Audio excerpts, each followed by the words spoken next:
Hi everyone, I'm Stefania, the marketing coordinator here at AllTheRooms. Welcome to our future analysis tool. With our tool, you can analyze the future performance of the most relevant short-term rental metrics for your specified area, with the possibility to specify a granularity between yearly up to daily.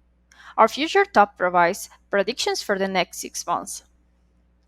Here you can find three subtabs: Overview, Pacing, and Calendar.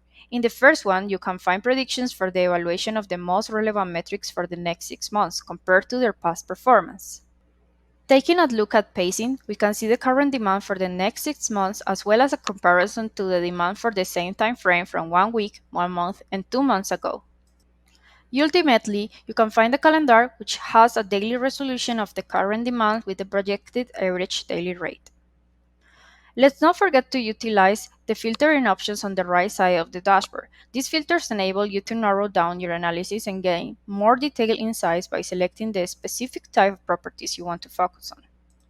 And remember, you can export the data as CSV document. That concludes our video of the AllTheRooms Future tool. I hope you found it helpful. In our upcoming videos, we will delve deeper into the competitor tracker tool. We look forward to sharing more valuable content with you soon. See you in the next video.